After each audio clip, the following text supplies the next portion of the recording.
Hello, this is wmpyr. So recently, by watching videos, I've been studying Professor Bram Frank's style, which is the common sense self-defense street combat. And he is the maker of these knives, the LLC Lapu Lapu Corto. So in the last video, I talked to you guys about perspectives, right? And that was a big part of his style. That it was very important to understand the concept of perspectives.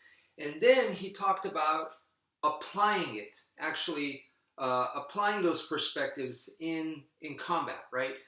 And so he had a video saying that it's like Prego, it's already there. And I was like, what is he talking about? You know, what is he talking about? So he's going to start off with, the arm weaving, the basic arm weaving that we're all familiar with. And let me just call it the Heaven 6 is what I call it on my YouTube channel, right? So the Heaven 6 is 1, 2, 3, and then we have 4, 5, and 6, the same thing, but coming from the left side now. So 4, 5, and 6, right? So 1, 2, and 3. That right there is where he pretty much started off with. But instead of doing it to the head, he was doing it to the arm, okay? So Heaven 6, 1, 2, and 3, which is forehand, backhand, backhand. So we're going, normal Heaven 6 is like this on the face, forehand, backhand, and then backhand, right? So he's just doing it to the arm, forehand, backhand, backhand, all right. And then, of course, you could do 4, 5, and 6, same thing, forehand, backhand, backhand. So when you apply the concept of perspectives, right, he mentioned like backwards, and stuff like that, and how it could throw off the opponent. Okay, so I was like, okay, how do we do that for arm weaving? So then, we have forehand, backhand, backhand. So what if we go backhand, forehand, forehand? So I was like, okay, and I believe he mentions it in the video. All right. So that's it. We got to go backhand, forehand, forehand. What does that look like? What does it look like when you do arm weaving? With Heaven 6, we're very familiar with, Heaven 6. Okay, that's not a problem, right? But what does backhand, forehand, forehand look like? So I was thinking about it, and for a couple of days, I've just been practicing it, trying to figure it out, and I'm trying all these different things.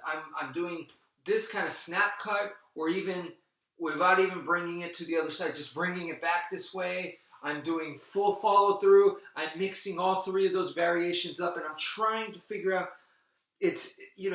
I'm trying to go reverse engineer and figure out, what does this arm weaving look like? This special perspectives arm weaving. And I'm trying real hard to figure it out. And then, all right, so let me try like this. Okay, so from right here, backhand, and then forehand right here. So after the backhand, forehand, oh, that's what he calls the umbrella. Okay, forehand, and then this is the forehand, and it goes all the way through, and it takes me back to this arms crossed, the closed position, but now ready for the other side, for 4, 5, and 6. I could do the exact same thing like this. So I could go backhand right here. So backhand, and then here comes the umbrella, forehand, and then forehand. So I'm back again to the closed position. So it works. I was like, okay, that must be it.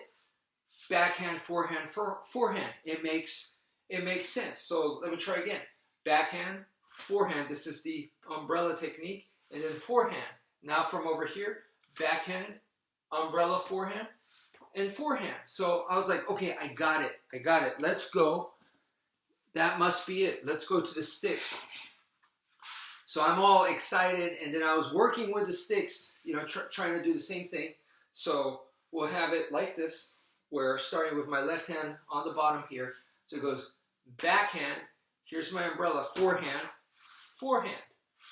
And then now, closed position from the other side, 4, 5, and 6. So backhand, so I go backhand, and then here's the umbrella, forehand, forehand. And I was like, yes, it works with the sticks too. All right. So now let's go smoother. Because ultimately, you know, with weaving, I want to flow. So let me flow with this. Let's see what it looks like when you start flowing. I went backhand, forehand, forehand. Okay, backhand, forehand, forehand. Backhand, forehand, forehand. I'm like, yeah, it works. But then I was like, wait a minute, it feels very familiar. What's going on here? And as I'm doing this, I'm going, wait a minute, backhand here, this forehand, I'm doing this umbrella thing, but it's really just here. And then we go back to forehand. Wait a minute, this is heaven 6. I'm just doing heaven 6. 1, 2, 3, 4, 5, 6. I went through all that to come back to heaven 6. And I was like, that's what he meant when he said, it's like Prego, it's already there. I was like, that's what he meant. It's already there. It is. And I was like, oh, okay, I get it. So what's the difference? The difference is when he comes to attack, instead of starting with number 1 right here, 2 and 3, he was starting with number 2. Okay, so that's why it's the backhand first, and then it goes forehand, forehand. So the order was different, but it's the same. Okay, and yeah, the angles change, so that's where your umbrella movement can come in, you know. But really, he was right. It's the same thing. And I was like, okay, now I get it. Now I get it. So, you know, when you're training in Filipino martial arts, or even just martial arts period, you know, it's just going through this kind of path that others have already walked through many times before you. And it's a very humbling experience, but it's exciting that you discover it on your own, that you put in the time and the repetitions. Yes, they could teach it to you. Yes, they could, you know, present it to you and everything, but you got to put in the time and discover it for yourself. And when you do, you go, oh, and that's the fun of it. It was really fun and exciting. So anyway, that's it for now. Thank you for viewing, and take care, folks.